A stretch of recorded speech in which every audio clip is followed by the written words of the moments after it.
Hello, my fellow fans of sharp and pointy things. Just wanted to take the opportunity to show off and give my quick thoughts on my acquisitions for the month of March so far. Do a quick rundown, thoughts, opinions, roughly first impressions. Here we go. First up, this is a strop handmade from everybody's favorite strop maker on Reddit.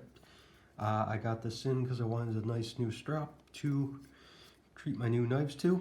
The one I had been using was just a free hanging one meant for straight razors, which did the job, but I am unfortunately finding noticeably better results using something that's actually hard like this.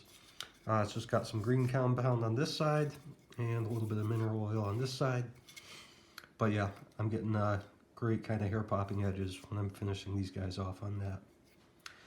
Next up, this guy was very nice and I was very happy to find. This is the Pena Knives X Series Front Flipper Zulu. The Zulu is the model I wanted over the more popular Trapper, just because it's got a little bit more of a pronounced drop point. And apparently these guys were based on some sort of jackknife pattern popular in the 20s, 30s, 40s-ish era. And I can kind of see why they call it a modern traditional, because it does have that, grandpa's knife kind of overall shape and look to it. You know, it can still be open like that. But it does have the front flipper, and very fidgety, very well tuned for front flipping. A lot of fun. These guys are made by Rayop currently as the OEM, and I had never handled anything they've made before, but the fit and finish and materials seem quite excellent. This was a knife that I have not so much as put a bit to the pivot because it just seems in such perfect adjustment that I didn't want to mess with it. Put a tiny bit of nano oil on the detent ball and that's about it. I do love the shredded carbon fiber on this guy. It feels nicer to me than G10 and other materials. But yeah, very fidgety, very happy with it. A little bit tempted to get custom scales made for this part of the carbon fiber scale in wood or something, just to add to the traditional kind of look. And it's also got me a little bit tempted to seek out an actual kind of antiquish kind of knife that's looks like a similar pattern to this, just without carbon fiber, with actual wood, probably with brass bolsters and probably with some kind of carbon steel instead of M390, and probably just with the nail nick and the slip joint, and nothing I'd ever really want to use, but it could look cool together. So yeah, I was very thrilled to get my hands on this guy. So there.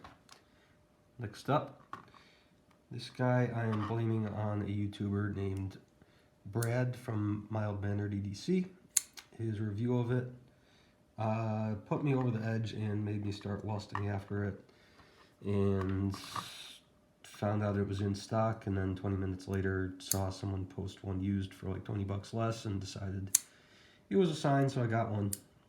This is going to be a sort of perfect kind of office carry, going back to work in the office this upcoming week, and I like it because it's very unintimidating, both based on the size, the lines, and the blade shape with the sort of sheep's foot is very non-pointy, non-murdery, and very much more just something that you can use to pop open the box, cut up an apple, whatever. I like some of the comments I've heard on this guy from other people, that it looks like the knife that Apple would design if they made pocket knives, especially with the name IQ. Get it? And I can kind of see that. The minimalist thing is cool, and I can also say that it's something that definitely has an element of appeal to non-knife people based on the reactions I've got. This is the kind of thing that non-knife people would look at and say, oh yeah, I don't carry a knife, but I would love to have one of those. At least they would until you tell them how much it costs, but it's reasonable compared to the rest of this board anyway. So yeah, only other thing I'll point out that I'm having a little bit of an issue with, there was a little bit of rock back and forth or play when closed, where it seems to be moving back and forth on the tent ball, which is mildly irritating. More important though is this particular finish was the stone wash that I've done a bit of polishing and everything with, and it's made it a little bit tricky to actually keep a grip on when you're flipping it open. It is tricky to open because there's no blade showing over the side of the scale, which is nice aesthetically, but it means that you really do have to use the flipper tab. And because the lock bar portion of the back scale is very prominent and it's just a small knife, it makes it tricky to get a grip on without pushing on the lock bar and making it impossible to open. But yeah, the consideration I'm thinking about is getting the scales essentially jeweled or machined to put a little bit of a more grippy pattern on it and alleviate some of that. Just hope it wouldn't detract from sort of the minimalist aesthetic. Yeah, quiet carry IQ. Next up is most recent one. This is the TRM Three Rivers Manufacturing Neutron 2. These are tough to get your hands on, and I was very pleased when I found the Facebook group Tycoons, and they do a lot of interacting with their fans, their customers on there directly. That's where you can find out about when more are released. That's how I found out about it, at least. And I was able to get in on one of their drops. This is a knife I had been looking for and hoping to get my hands on for quite a while.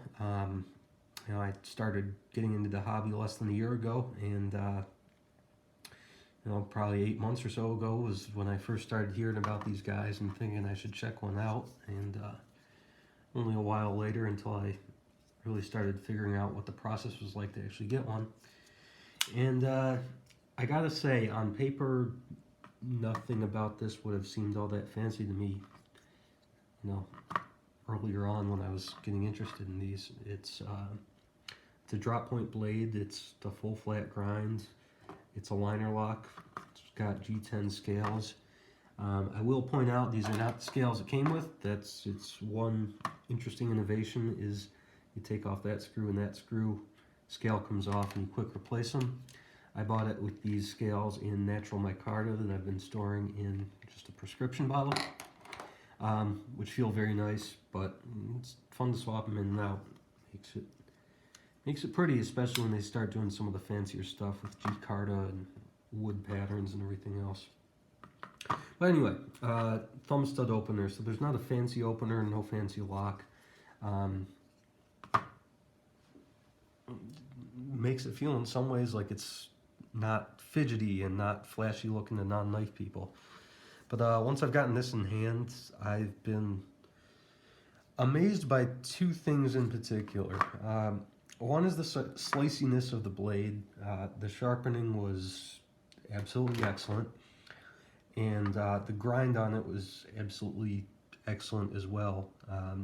It doesn't feel like the thinnest behind the edge as some I've handled, mostly, a lot of Chinese OEM work, not this guy, but a few things like Two Sons and some of the Wii and Civivi stuff have felt a little thinner in that regard, but in practice, it's excellent. It's just fillets phone book paper like nothing is there. And then the other thing that was a bit of a shock and surprise to me was just the ergonomics of it. Looking at this in pictures, I kind of imagine that it'd be more of a grip like that, which works and you can do it. I did not realize in practice just how much better it is choked up like this, and how much this actually acts and works functionally as a finger choil. It definitely gives you much more of a feeling of precision kind of cutting to hold it like this. And the comfort is just, the ergonomics are on par with the best of what Spyderco has done that I've held, just as far as fitting my hands and everything, which is a surprise because it looks much more traditional than a lot of Spydercos with the big swells on the back for the hole and everything. So yeah, I've been impressed. I've been happy to support the company, get my hands on one, become part of the whole group that interacts with their fans. Unfortunately, I'm liking this enough that I want an Atom now, which I didn't expect, but yeah, I'm impressed.